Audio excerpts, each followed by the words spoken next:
Escape by M.R. Mills. The graphics of the landscape shimmered under the glow of the artificial sun. John Barnes smiled to himself. A change of scenery to one of StarTube's outside locations gave his viewers a fresh taste for his show.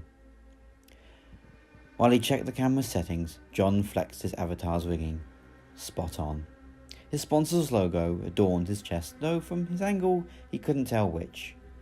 Truth be told, they all blurred into one. Once the camera knew its job, a large semicircle showed its view, giving both the smaller screen for his footage and the artificial garden an equal amount of attention. His script appeared promptly out of shot next to the camera. John scrolled through it. Shadow Gospel. Good, they always give me a good contract. John caught himself. Plus, it's my favourite game to play. And it's free. Luckily, not a single unexpected user wandered into the garden. He sighed with relief. Hearsay spawned from the tiniest slip-up, and hearsay could destroy a career long before proof could raise its hand. John pushed the worry aside, casing his avatar in its usual bubbly glee as he got into position. The camera eye tracked his movement, blinking and purring like an animal. John shivered. He'd never thought the cute idle actions deserved the praise they frequently got, but you didn't have a show like his to express a contrary opinion. The camera awaited his signal. John couldn't give it.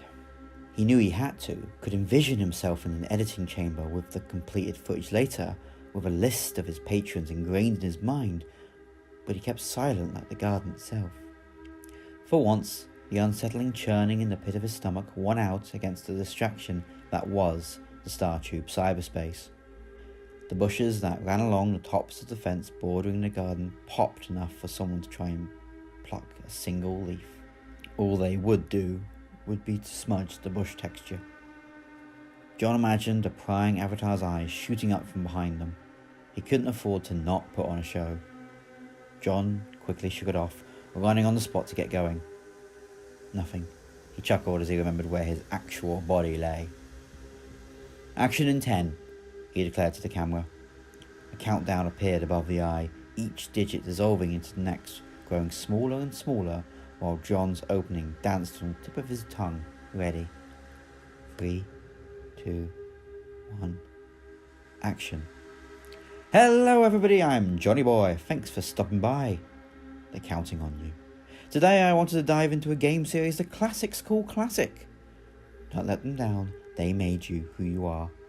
Starting all the way back in the 16-bit era, I'm bringing you a look at the Lucky Lee the Rabbit franchise. I must keep going, I can't let them see me falter. Darkness slammed down on John.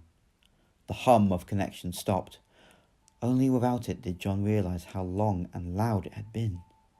He tried to feel the imprint of the garden under his steps, but an ache shot up his legs. John lifted his hand, his real hand, to his face. The visor still stayed warmly on his head, but without sight nor sound of the online world. As he moved, the nerve patches on his limbs itched. Connect? Nothing. He tapped the visor. Please connect? Only his own breathing could be heard. John closed his eyes tight, ready for a light to pierce through his window as he removed his web set, taking strands of hair with it. He chanced to peek at his room. When that didn't hurt, he opened his eyes fully to see the night-engulfed house. His visor now sat alone on his bed, naked without its wearer. He ran his fingers over the groove in his skull where it once rested. Ache still rippled through his body. A dull pain began to peer at the back of his head as he stood on throbbing legs. A fragile silhouette peeked back at him on the old monitor atop his desk, its frame still adorned with stickers from back when schools had real buildings to go to. He reached out to the screen with a near skeletal arm. In the corner of the reflection, a speck of light crept in. He turned around to find it lapping at his door frame. When he opened it, soft light welcomed him, gracing the corridor from a lamp fixed to the wall just at the top of the stairs. John knew the bathroom opposite and still had enough better than food pills in his room to make sure the rest of the house didn't need to see him, but the stairs called him forward, a chatter rising from the bottom. Dreamlike memories flitted past him, smaller days when the monitor in his room sat on his desk, fit more for reflecting and practicing for shows for no one in particular, a small host for the world. The steps, once so strong, seemed fragile with each step John took. His steps sent a creak, cascading slowly down the stairs, like an intimate thunderstrike caught in eternity, low and slow. The chatter quietened for a moment. John froze in his tracks. He deflated as the chatter rose once more. Once he got to the bottom, the creak dissolved into little more than an old, quiet friend. Their Majesty lost in memories of using it as a stage for his parents. Faded pictures of his family looked down from above the back door. He stroked the frame of the nearest one. John ran his fingers across the glass, hearing it jangle on his touch like no texture could online. With time, the online world changed. A week may have a year's worth of advancement for his show, but the house aged like a mountain with dust instead of snow covering its features. A creak of the floorboards now sounded the same as when he eagerly rushed through the house for school, keen to show his friends his latest idea. Friends. Unspoken friendship, ones without a request to click or history to scan, seemed alien to John. He searched the photos for any of him at school. Nothing. All of the photos at the bottom of the stairs had the same combination of a younger him and his parents. This time, when the chatter stopped, he turned around. Illuminated by the TV, his mother stood in the doorway. Age drained much of the youth from the photos, turning the bright smile as monochrome as her hair. She reached out to John, mouthing his name with dry lips. "Hi, Mum." He took her trembling hand. "How are you?" She turned quickly back to the front room. "Gregory!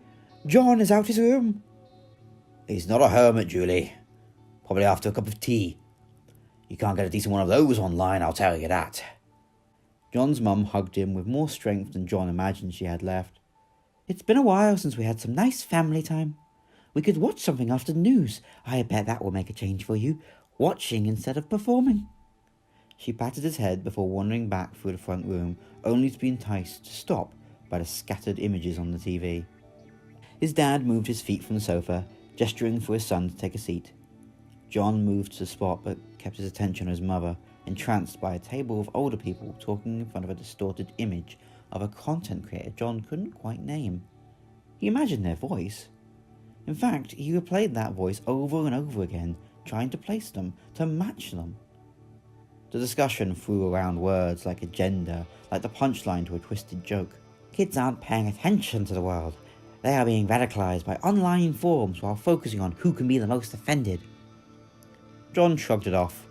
He scratched the pillow, absorbing the sound it made. A crispness came from it.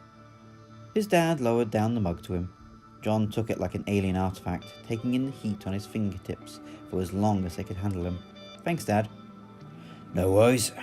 He peered back at the screen and scoffed. "As if talking about it will actually do anything." His mother stepped back until she lowered herself back down onto the sofa. John took a back seat to the siren call of stoked outrage as the screen cut to people on the street, vilifying content creators for their dark, imagined purpose. He said nothing. John took in their words and sighed. "What do you make of it?" His father's grim mutter drained the colour from John's expression. "Why do you go online?" John shrugged. Why do painters paint? Art? His father made sure his mother kept her attention on TV. "What do you make of this stuff?" "There has to be more going on than just what we're up to online." His dad took a sip of his mug. "Who knows? It's best not to go outside. Just complicates matters."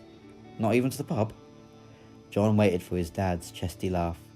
His dad stood up. His arms struggled to lift his weight while taking the wind out of him. "Dad?" "I'll be honest, bud. There's not much actually open. You do, however, make a good argument. You still drink cider?" John downed the rest of his tea, taking the heat with renewed vigour. "People are allowed to go out, aren't they?" His dad scoffed. "There's no law against it, if that's what you mean."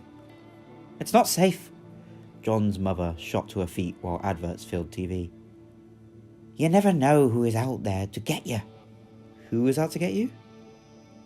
"The news said that the rate of deaths in young people have started to outnumber deaths in the elderly. His dad raised an eyebrow. I'm sure that was just a speaker, wasn't it? It's better not to risk it. John caught the conversation continuing as the focus drifted from his presence to who exactly was the cause of the unease outside. His parents battered around theories, his father's usually spaced between sips of beer. The clatter of the fridge for another drink disguised the creak of the door as John peered out into the world. Night clung to the outside. Despite the city lights seeping into the sky, a gentle dark wrapped around the houses, only battered away by the sickly dim street lamps a century out of touch with the rest of the street. They flickered above the torn roads. John wandered to the steps of his house and took a seat. A breeze greeted him as an old friend. It carried a crumpled page of a newspaper past his home, along with other wrappers battered by the elements. The familiar view of his home, still ever present in his memory, felt unreal, or simply a front for something lurking beyond the wilting trees that rose from other gardens. He turned to see his mother stood panting in the doorway. His father smiled, raising his can to John. What are you doing? What time is it? It's 7 o'clock at night, love. Come in. John threw his head back, letting the wind comb through his hair. Fancy a walk? You can't go out alone. It's not safe. I'll go with the lad then. His father finished his can in a final chug before going back inside. Let me grab my coat. His mother's gaze darted between them. Gregory, John, you can't go out. Only just got you back. A sharp, short laugh came from the house. His father came back, shaking his head. He was upstairs. We saw him yesterday. John shrugged. I must have been on autopilot. I think that's the issue with most people today, he replied grimly. I don't blame them, though. Very easy to caught up in routine. Comforting, in fact. His dad tossed him a coat which John hung over his shoulder.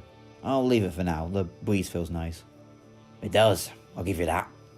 His father left his own coat open. The pier is still open for a bit. Fancy a walk there? They close it? His mother slammed the door before rushing to the side. You can't go there. There are too many homeless people. It's why they shut it off at night, to stop them loitering about. Family outing then. John leapt to his feet. Sounds like none of us know exactly what is out there. I used to know. His mother paused, taking in a shuddering breath. I used to have a grasp on the world. It wasn't full of danger. Mind you, it wasn't 100% safe. But you knew what was going on, and most of the time you could sort it. Do you want a grasp of it? More than anything. You can't get a grasp without first finding your feet.